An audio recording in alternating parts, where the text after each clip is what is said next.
अगर आप नौकरी खोज रहे हैं या नौकरी कर रहे हैं या कोई व्यापार कर रहे हैं तो नया साल आपकी झोली भरने के लिए तैयार है।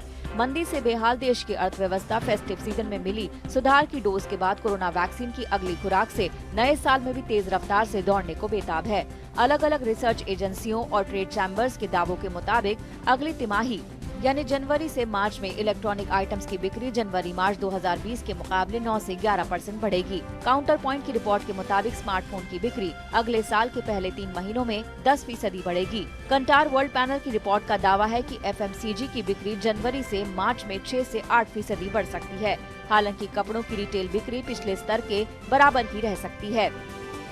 सबसे बड़ा फायदा मिलने वाला है कार बाजार को। यहां तक कि फ्लॉप फेस्टिव सीजन का सामना कर रहे 2 व्हीलर और कमर्शियल व्हीकल्स के बाजार के लिए भी नया साल नई उम्मीद लेकर आएगा।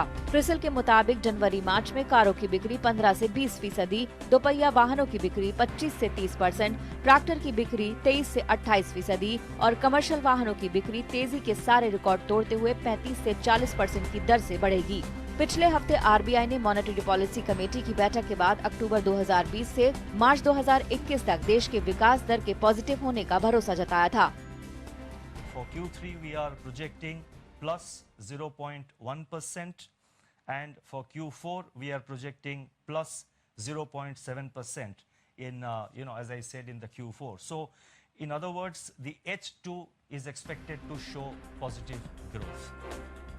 जैसे कार बाजार का इकोनॉमी की तेज रफ्तार के लिए बढ़ना बेहद जरूरी है, इस तरह घरों का बाजार यानी रियल एस्टेट भी इकोनॉमी को सपोर्ट करने के साथ साथ रोजगार मुहैया कराने में बड़ा रोल निभाता है। कोरोना के बाद लोगों की बदलती आदतों और जरूरतों ने इस सेक्टर को नए तरीके से ग्रोथ करने के लिए भी तैयार किया है। रियल एस्टेट डेवलपर्स का दावा है कि अगली तिमाही में उन्हें कमर्शियल प्रॉपर्टीज की बिक्री में बढ़ोतरी की भरपूर उम्मीद है। Commercial on the other hand 6.5% 7% से शुरू होकर 10% तक का भी रिटर्न देता है पर एनम। इस वजह से after the corona pandemic is done with, लोगों को ये रियलाइज हुआ है कि उनकी एक सेकेंडरी इनकम होनी बहुत ही ज़्यादा ज़रूरी है।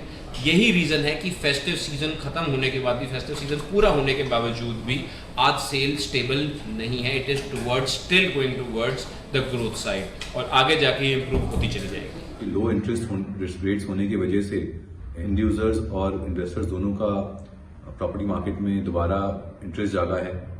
साथ साथ ही कोविड के बाद इंडियन इकोनॉमी ने काफ़ी स्ट्रॉन्ग बाउंस बैक किया है और गवर्नमेंट ने भी काफ़ी इनिशिएटिव्स दिए हैं इंडियन इकोनॉमी में इन्वेस्टमेंट ड्राइव करने के लिए।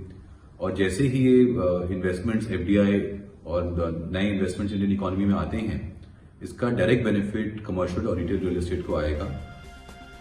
अब जब इकोनॉमी में घर, गाड़ी और गैजेट्स की इस तरह जोरदार बिक्री होगी तो फिर नई नौकरियों के मौके भी जमकर निकलेंगे। मैन पावर के सर्वे के मुताबिक 8% कंपनियां अगली तिमाही में नई भर्तियों की योजना बना रही हैं।